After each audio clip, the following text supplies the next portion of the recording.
We're starting chapter 25, section A on page 526 if you want to follow along. And we're going to begin this section by looking at how to find the gradient of a tangent. Now, step one for this is to estimate, and then we're going to look at a couple of different methods, and you'll see how they match up with our estimation. We're going to do this based off of the parent function y equals ax squared, or just x squared, however you want to look at it will be fine. And if you don't remember, let's take a look and let's graph a couple of these points here for the basic parent function. And let's start, we're just going to deal with quadrant 1, so let's just start with 0, and when we plug 0 in and square it, it gives us 0.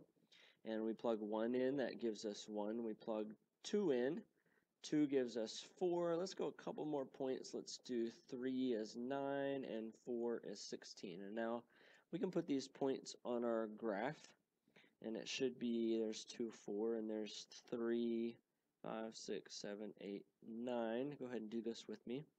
And then 4, 10, 11, 12, 13, 14, 15, 16. And we'll stop there. I just want you guys to be able to see, get a general idea for what this looks like. Now, so the tangent is the straight line that best approximates this smooth curve. And so the tangent, it doesn't cross the line, it intersects or meets it. So there is one vertex, and that is where the tangent meets this line, the parent function. And again, this tangent best approximates the gradient, this curve at this particular point. So let's choose as our first point, let's choose a basic one. Let's go with 0.11, we'll call this f. Now, how would we approximate? Well, let's get our straight edge, and I'm going to go ahead and I'm going to draw a tangent to the best of my ability. And so remember, the tangent is only going to touch it at one point. And when I draw it, I don't know about you guys, but I much prefer being able to figure out slope or gradient if I have a situation as such where it crosses an even intersection on the graph paper. So if we can, if it'll match up like that, then that's probably our best bet. So here's my approximation of the tangent. Now if you look, we have, of course, on this tangent the point 1, 1, and then we have another point here, and this is the point 2, 3. Now, using these 2 points, we can come up with the slope or the gradient of this tangent. And so we have, what do we have? Let's see, we have an x step of 1. And we have a y step of 2, so we put our rise over run, and we find out, again, this is an approximation, that our approximate gradient of the tangent to the parent function at the point 1, 1 would be 2. Now, if we picked a different point, it would be something different, but this is just a basic idea of how you would estimate the slope or the gradient of the tangent to a curve at point 1, 1. Okay, so let's look at the next piece.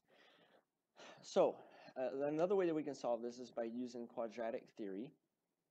And what is quadratic theory? Well, a couple of things. Let's go back here to our graph and let's get our lines going. And we had our basic parent function again. So let's just get an estimate of that. Y equals x squared. Okay, so now what we're going to do is we're going to use the standard form of a quadratic, which is this thing, in case you, I hope you remember. And then, and this is such that a is not equal to 0, but we're also going to use, because we have this, we have a quadratic here, but when we draw the tangent, we also have a linear equation. So now we're going to use the slope-intercept form, but instead of plugging in b, we're going to call this k. This should flash back to transformations and vectors and all of that good stuff. So we're going to plug in k, and this way we don't have multiple b's going on that can get confusing and cause all sorts of trouble. So now, using the transitive property, we're going to equate these two. So this would be what x squared plus bx plus c equals mx plus k. Now, in this particular case, on the parent function, so we don't have all of those pieces. Actually, all we have is this piece right here. So we can just get rid of this. So we end up with, when we plug it in, we end up with x squared equals mx plus k. And so we're solving at a particular point, and that point we said was the point 1, 1. So we're going to go ahead and use this x value of 1, and we're going to plug that in, and we end up with 1 squared. But we can also take these, mx plus k, and we can move them onto the other side. So we end up with mx, or negative mx minus k equals 0, something like that. Now let's go ahead and let's fill in our values. So what we know so far is we know that a is 1. We know that b is negative m in this case. And we don't really need to know c, but if we did want to know c, c is negative 1. Now, we're looking for the vertex here, the point where these two meet. So we're going to use negative b over 2a and substitute in what we know. Well, b is negative m, and we have 2 times a is 1. So here we have m over 2, and this equals our x value, so it's m over 2 equals 1.